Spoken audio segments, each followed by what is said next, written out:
नमस्कार मित्रों, आज के आर्य सत्य में आप सभी का स्वागत है। मित्रों, आज जो विषय चयन किया गया है वो है कन्या के विवाह में होने वाला विलंब। जी हाँ, अगर पुरुष के विवाह में विलंब हो रहा है तो वो परिवार की चिंता का इतना बड़ा विषय नहीं हो सकता है जितना कि कन्या के विवाह में होने वाला विलंब।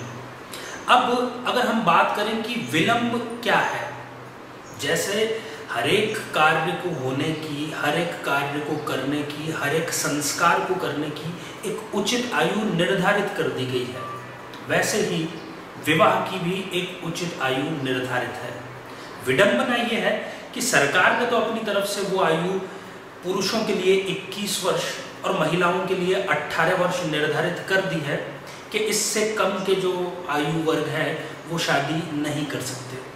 पर यह चिंता का विषय नहीं है, ये पीड़ा का विषय भी नहीं है। चिंता उस वक्त उत्पन्न होती है जब कोई कन्या 30, 31, 32, 33, 34, 35 साल की हो गई है और फिर भी वो अविवाहित है, अपने घर में बैठी हुई है। उसकी जो पीड़ा है वो स्वयं और उसके माता पिता से बेहतर और कोई भी नहीं जान सकता। मित्रों, ज्योतिष में ऐसे कई प्रकार के दुर्योग होते हैं जो विवाह में विलंब करते हैं। आज मैंने चर्चा का विषय ये इसलिए चुना है कि मैं विशेष रूप से कन्या, लड़की या महिलाओं के विवाह में क्यों होती है और उसका आखिर क्या समाधान है, उसको लेकर के एक विस्तृत चर्चा की जाए और उसका क्या समाधान है इसके बारे में विचार विमर्श किया जाए। कई बार ऐसा होता है कि किसी परिवार में लड़कियों की, पुत्रियों की संख्या ज़्यादा है, तो संख्या अगर ज़्यादा है तो हो सकता है कि पहले जो बड़ी लड़कियां हैं उनकी शादी होगी, तब उसके बाद में किसी छोटे जो बच्ची है उसका नंबर आएगा। ये एक वाजिब कारण है। अगर कन्या उच्च शिक्षा धारण कर रही है, डॉक्टर्स या इंजीनियर्स की वो पढ़ाई कर रही है, तब भी ये एक वाजिब कारण है कि उसके विवाह में देरी हो जाती है। परंतु कई मामलों में मैंने ये देखा है कि ऐसा कोई भी कारण नहीं है, परंतु फिर भी विवाह में देरी हो रही है। और विवाह में देरी भी कई तरीके से होती है। कई बार उनको लड़के पसंद नहीं आते, कई बार अगर लड़के पसंद आ जाते हैं तो सामने से रिजेक्शन आ जाता है, वो लड़की को नापसंद कर देते हैं। इस प्रकार से कई प्रकार की अलग अलग प्रकार की बाधाएं उत्पन्न होती रहती है। कई बार सगाई हो जाती है, सब कुछ तय हो जाता है, पर ऐन वक्त पर वो विवाह टूट जाता है। और ज्यादातर मामलों में आजकल ये हो रहा है कि जैसे ही विवाह तय होता है और पुरुष और स्त्री आपस में बातचीत करना शुरू करते हैं और फिर आपस में ही उनका कोई ऐसा विवाद हो जाता है जिस कारण से वो आगे विवाह के लिए राजी नहीं होते। कुल मिलाकर के जो पूरा सीन, जो पूरा दृश्य बनता है वो कन्या के लिए पीड़ादायक होता है और साथ ही पूरे परिवार के लिए भी। अब मैं 3 मुख्य कारणों की चर्चा करूंगा जिसकी वजह से कन्या के विवाह में बाधा उत्पन्न होती है, और उसके बाद में हम चर्चा करेंगे समाधान के बारे में। मित्रों, मंगली दोष के बारे में हम पहले चर्चा कर चुके हैं पहले के एपिसोड में, और बहुत ही सामान्य रूप में उसको जाना भी जाता है। ये बात भी सही है, मैं इससे इनकार नहीं करता कि मंगली दोष की वजह से विवाह में विलंब होता है कन्याओं के। पर ऐसे इसके अलावा 3 दोष हैं जो कि ना सिर्फ विवाह में विलंब करते हैं, पर अगर उनका सही समय पर समाधान नहीं किया गया तो ये विलंब कभी ना होने वाले विवाह में या जीवन भर अविवाहित रहने की स्थिति में आपको लेकर के आ सकते हैं। सबसे पहला जो है, आप अपनी कुंडली उठा करके देखिए। ये सामने एक कुंडली है आपको दिखाई दे रही है। इसमें पहला कारण जो मैं गिनाने जा रहा हूं वो है अष्टम स्थान में मंगल का विराजमान होना। ये देखिए मित्रों, ये अष्टम स्थान है।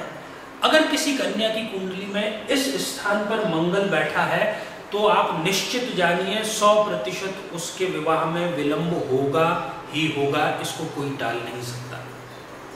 नंबर दूसरी चीज, अगर आपके कुंडली के 5वें, 7वें और 9वें भाव में शुक्र और मंगल की युति है। मैं यहाँ बताने जा रहा हूँ, आप उसको अपनी कुंडली में टैली कर सकते हैं। ये पंचम स्थान है, यहाँ पर अगर शुक्र और मंगल एक साथ में विराजमान है। ये 7वां स्थान है, अगर यहाँ पर शुक्र और मंगल साथ में विराजमान है। ये 9वां स्थान है, यहाँ पर अगर शुक्र और मंगल साथ में विराजमान है।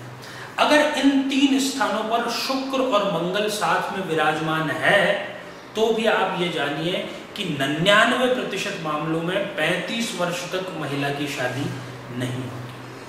तीसरा और सबसे खतरनाक, जी हाँ मैं इसको खतरनाक कहूँगा क्योंकि ये पीछे पड़ जाता है कन्या के कि उसका विवाह हो के कैसे माने, वो कभी इसका विवाह नहीं होने देगा। ज्योतिष सागर नामक जो ग्रंथ है उसमें भी इस तीसरी बात का उल्लेख है, जिसको कहा गया है पुनर्फू योग। पुनर्फू योग क्या है मित्रों?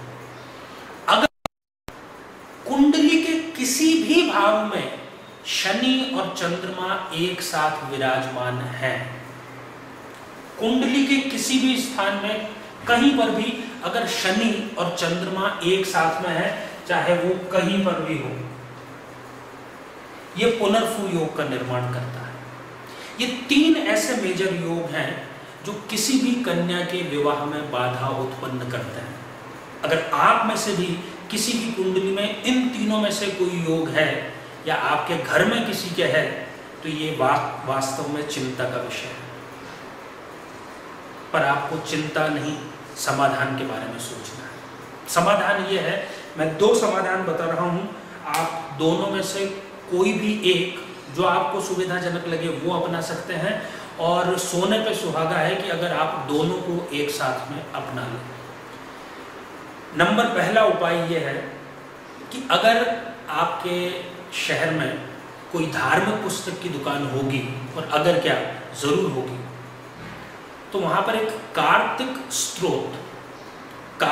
स्तोत्र करके एक छोटी सी किताब आती है, वो आप खरीद करके लाइए और रोजाना उसका पाठ प्रारंभ कर दीजिए।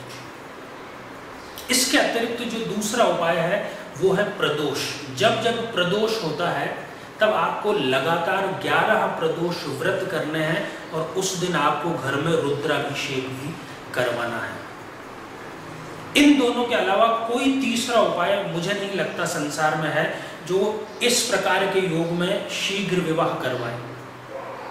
इसलिए मेरी शुभकामनाएं हैं आपके साथ में, आप ये उपाय अपनाइए और जल्द से जल्द एक सुखद विवाह का लाभ लीजिए। मित्रों, हमारे ये कार्यक्रम YouTube पर लगातार अवेलेबल रहते हैं, अलग अलग विषयों पर, अलग अलग समस्याओं पर। तो मैं चाहूँगा कि आप इसको ज़रूर सब्सक्राइब करें, न केवल स्वयं देखें बल्कि हर उस ज़रूरतमंद व्यक्ति को देखें जो अपने जीवन में कहीं न कहीं किसी पीड़ा से ग्रस्त है। हमारी वेबसाइट acharyachandrakant.com पर भी आप जा सकते हैं और वहाँ पर आप विस्तृत जानकारी प्राप्त कर सकते हैं। धन्यवाद।